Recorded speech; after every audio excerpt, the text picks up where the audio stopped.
não paga nada para ir assistir. Vocês ainda não têm tempo para ir para a campeonato. Davi, Isaac, Okay? Pedro, Então quem quiser ir assistir, não paga nada para ir assistir. Se puderem ir, vá, para vocês verem o que é o karatê, o que é uma competição Alexandre, de karatê. Robert, Para quando vocês estiverem aptos a praticar, participar do campeonato, Ryan, vocês já têm noção do que é Rafael, o campeonato. Flávio, Claro o que eu estou falando? Kaique, Matheus, Juninho, Não paga nada.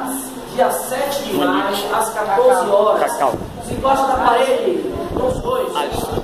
Albert, Sesc Wendel. do Atidaban, Sesc do Atidaban. Anderson, eu esqueci de Anderson. Sabe onde é que tá? Ainda tem uma quebra ali que uma da TV, uma pequenininha. 24 crianças nessa noite. Peço oração por essas crianças e família. E o professor também que está tendo paciência com essas crianças. Peço que todos que assistirem esse vídeo estejam orando por essas crianças, por essas famílias, pela família do professor Jair e por todas as crianças, para a glória de Deus. Eu agradeço a Deus por esse espaço aqui, por essas crianças, por cada família que tem assim confiado na pessoa do professor Jair para estar se ensinando as nossas crianças, para a glória de Deus. Seu nome é Matheus?